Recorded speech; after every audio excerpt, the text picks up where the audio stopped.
Assalamualaikum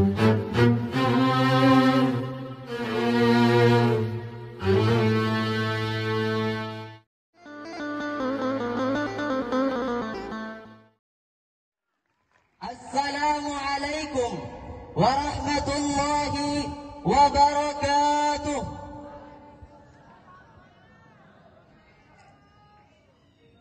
Alhamdulillahilladzil malikid dayyan al-karimil mannan ar-rahimir rahman khaliqil insi wal jinni.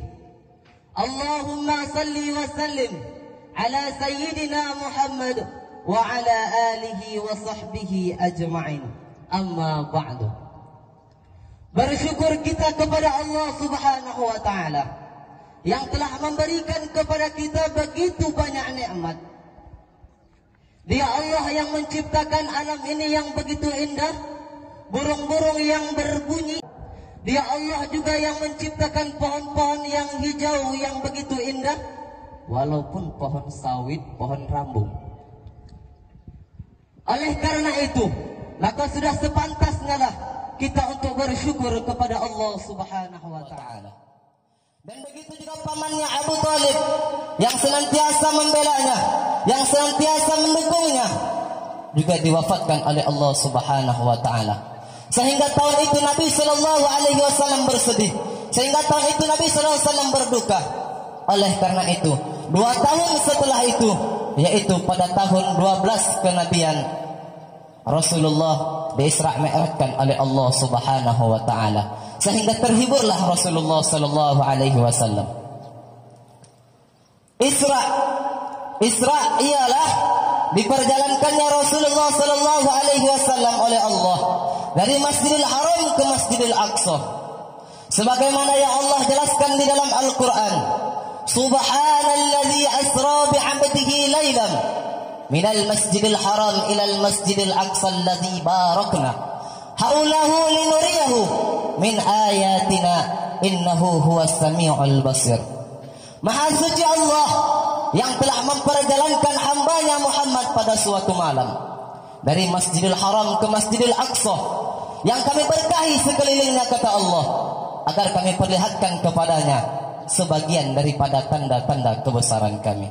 Sesungguhnya dia Allah Maha mendengar lagi Maha melihat. Al-Quran Surah Al-Isra ayat 1. Sedangkan Mi'raj ialah diberangkatkannya Rasulullah sallallahu alaihi wasallam oleh Allah dari Masjidil Haram, dari Masjidil Aqsa, naik ke langit ke-7 hingga ke Sidratul Muntaha, hingga ke Mustawa.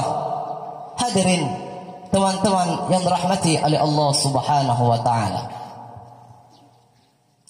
Sehingga diriwayatkan oleh Az-Zuhri dan Urwah bahwasanya pagi hari setelah Rasulullah sallallahu alaihi wasallam diisra' mi'rajkan oleh Allah, beliau menceritakan berita tersebut kepada orang-orang Quraisy. Sehingga banyak dari mereka yang tidak mempercayainya.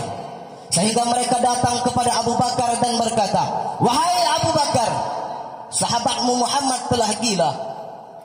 Ia mengatakan tadi malam ia berjalan dari Masjidil Haram ke Baitul Muqaddas, Masjidil Aqsa, kemudian naik ke langit dan kemudian kembali sebelum waktu pagi. Apakah engkau mempercayainya?" Apa jawab Abu Bakar dengan tegas? "Kalau itu yang dikatakan Muhammad, sungguh aku mempercayainya."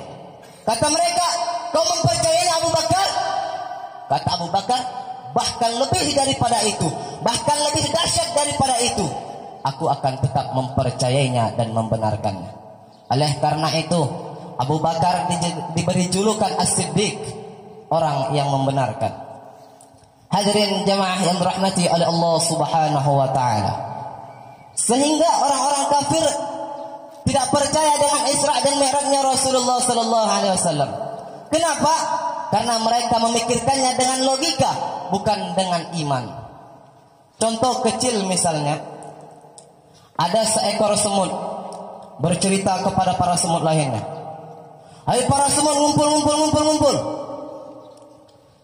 Tadi," kata semut, "aku pergi dari pondok pesantren Bidayatul Hidayah ke Dumai. Kemudian aku balik juga siang ini. Mungkin para semut lain percaya atau tidak?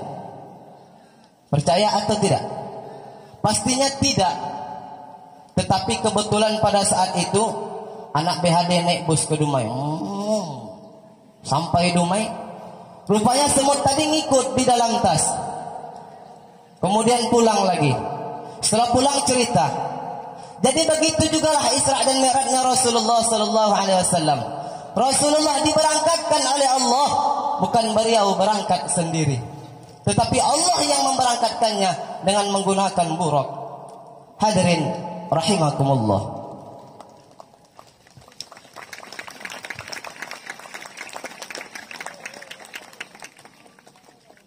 Sehingga dari kisah Isra Mi'rajnya Rasulullah ini, taulah kita bahwa betapa berat ujian yang dihadapi oleh Rasulullah sallallahu alaihi wasallam. Di tengah-tengah banyaknya orang-orang kafir yang menghujat beliau, dan beliau juga masih sempat memikirkan umatnya yang tipis imannya, yang tidak percaya kepada Isra dan Mi'raj. Sehingga banyak dari mereka yang murtad kembali kepada kafir sebelumnya.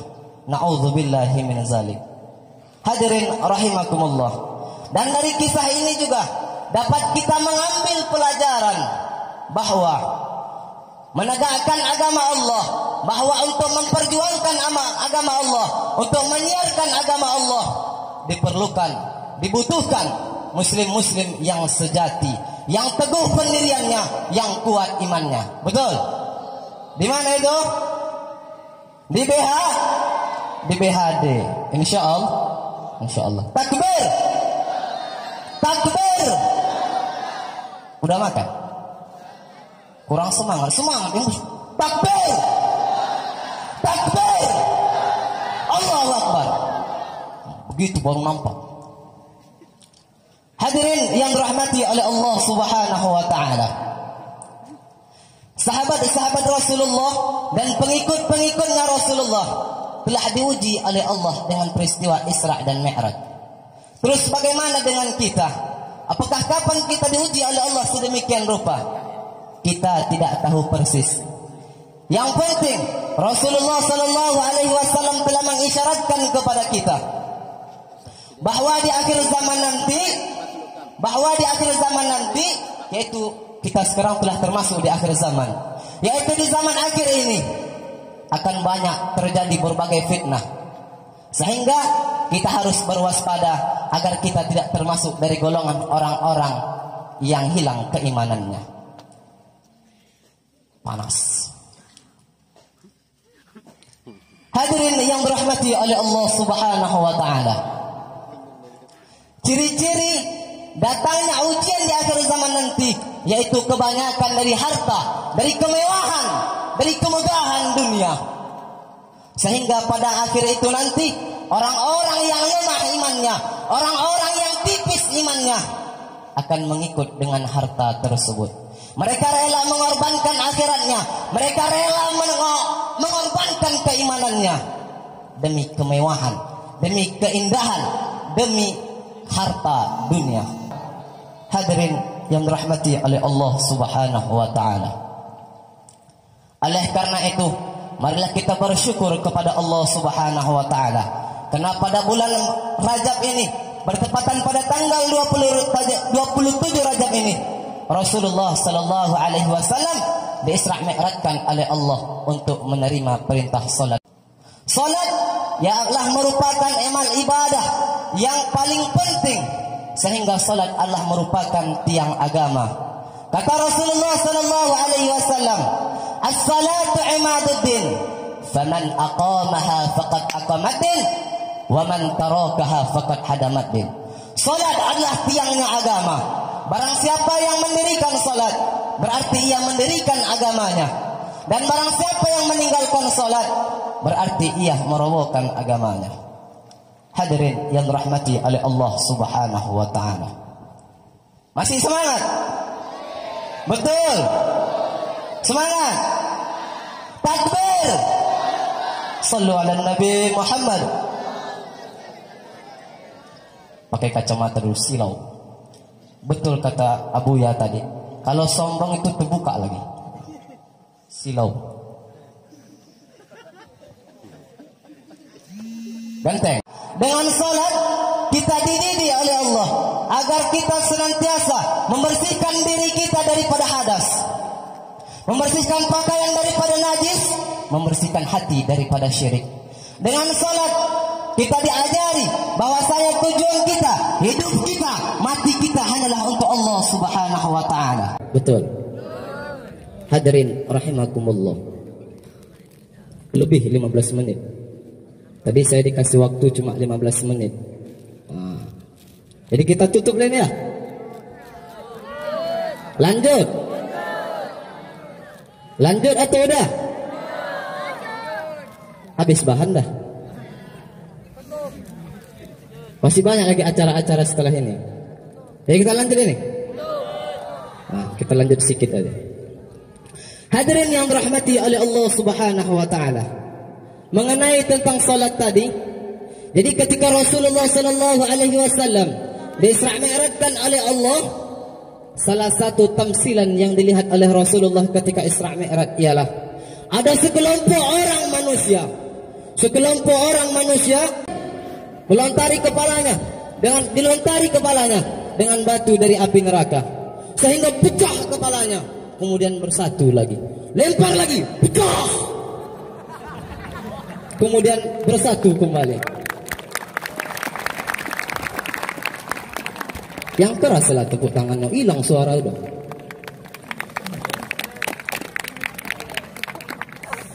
Jadi ketika itu Rasulullah bertanya kepada malaikat Jibril, "Wahai Jibril, ini orang kenapa kepalanya dilontari dengan batu dari api neraka? Telah hancur, utuh lagi, kemudian dilontari lagi." Apa kata Jibril? "Ya Muhammad, inilah contoh daripada umatmu yang ketika di dunia dia sombong, dia tak mau sujud kepada Allah, dia tak mau salat, maka pada hari ini inilah balasan baginya, padahal ia tahu kalau salat itu tiang agama." Hati-hati yang baik salat. Hadirin yang dirahmati oleh Allah Subhanahu wa taala. Adapun kesimpulan yang dapat kita ambil yaitu peristiwa Isra' dan Mi'rajnya Rasulullah tidak lain dan tidak bukan adalah untuk menghibur Rasulullah sallallahu alaihi wasallam dan untuk menerima perintah salat 5 waktu sehari semalam. Mungkin hanya sekianlah yang dapat saya sampaikan. Terima kasih atas segala perhatian. Mohon maaf atas segala kekurangan. Akhirnya saya Adnan mohon undur diri dari hadapan antum semua. Kita akan bertemu di lain waktu, di lain kesempatan, namun di dalam acara yang sama, yaitu berpacu dalam ibadah. Buah durian, buah kedondong. Sekian dulu dong. Burung irian mau cendrawasih. Cukup sekian dan terima kasih. Usikum nafsi bitaqwallah. Wassalamu alaikum warahmatullahi wabarakatuh.